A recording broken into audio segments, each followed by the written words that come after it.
Selamat pagi para pencinta Mutiara Sabda AMC Puurere. Saya Hermina dari Maumere.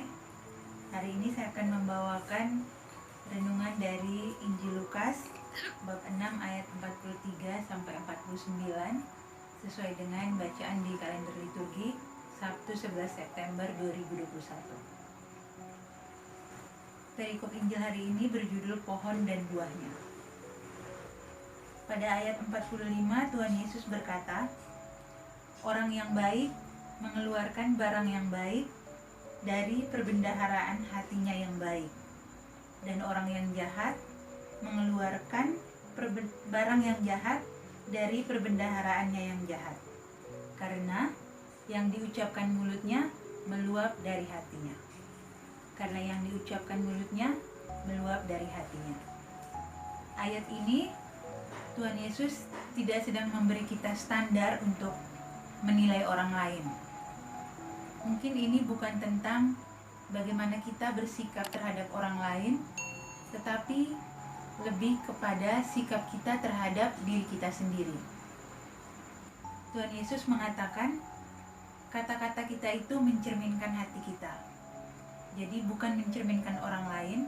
Ketika kita berkata-kata, kita tidak sedang mencerminkan orang lain, tetapi mencerminkan diri kita sendiri. Sebelum kita menilai hati orang lain berdasarkan kata-kata mereka, mari kita mencoba mendengarkan kata-kata kita sendiri terlebih dahulu.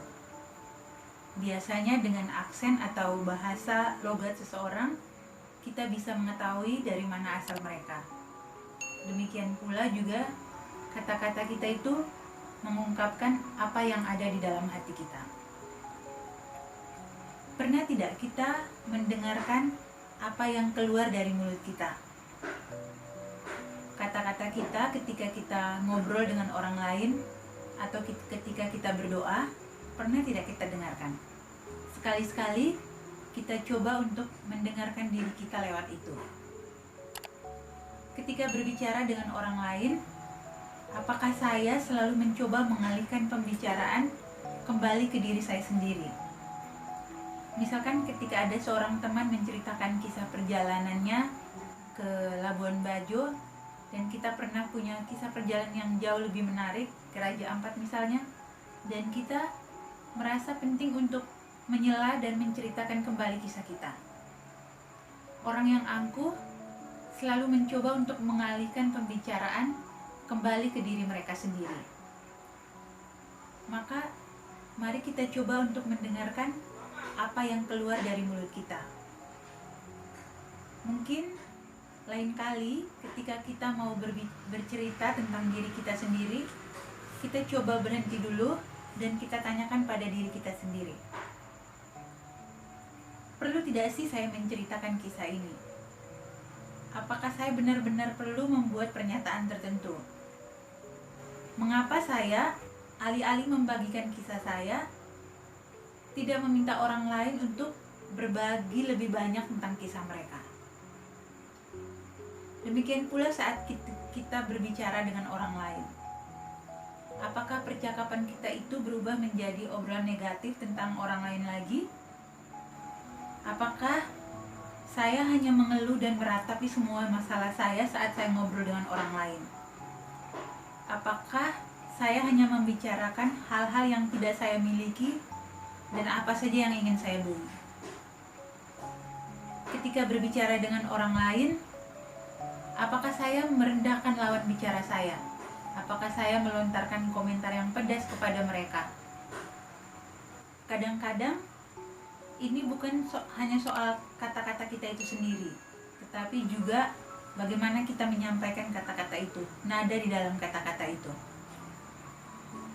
Lagi-lagi kata-kata kita itu mengungkapkan hati kita.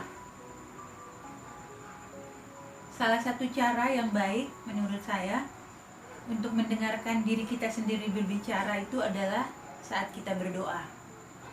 Doa-doa kita itu seperti jendela ke dalam hati kita. Sesekali, mari kita coba rekam diri kita saat kita sedang berdoa, atau mungkin kita bisa menulis saja permohonan doa-doa kita itu. Lalu, kita perhatikan apa yang saya doakan. berapa banyak doa-doa kita itu yang terfokus pada diri kita sendiri dan kebutuhan kita. Bagi kebanyakan kita, mungkin 90% doa kita itu terfokus pada saya, pada diri kita sendiri. Me, myself, and I. Untuk kesehatan, untuk keuangan saya, untuk masalah saya, untuk kekhawatiran saya. Pokoknya saya, dan saya. Coba kita dengarkan diri kita sendiri saat kapan-kapan kita berdoa. Untuk apa saya berdoa? Bagaimana saya berdoa?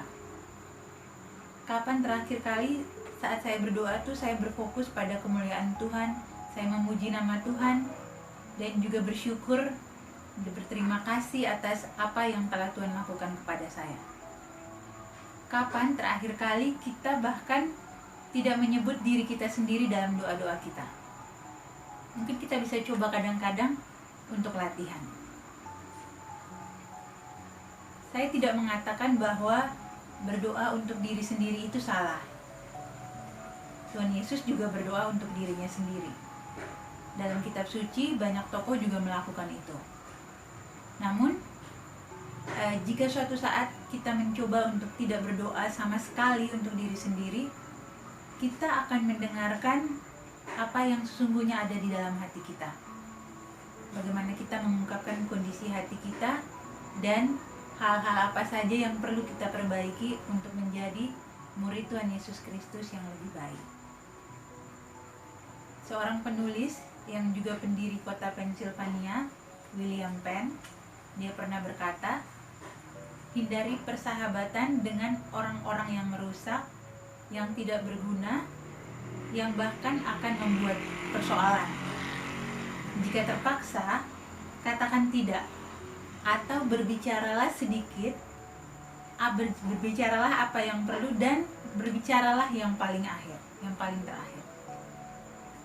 Jika kita berpikir 2 kali sebelum berbicara 1 kali, berpikir 2 kali sebelum berbicara 1 kali, kita mungkin bisa jadi akan berbicara 2 kali lebih baik. Untuk berbicara dengan tepat, kita pertimbangkan dengan baik apa yang pantas dan kapan yang pantas untuk kita berbicara. Karena dalam semua perdebatan kita biarkan agar kebenaran itu menjadi tujuan, bukan kemenangan. Sebab kata-kata kita itu, apa yang keluar dari mulut kita, itu adalah cerminan hati kita. Mari kita terus menjadi pribadi-pribadi yang setia mendengarkan dan melaksanakan sabda Tuhan. Tuhan memberkati.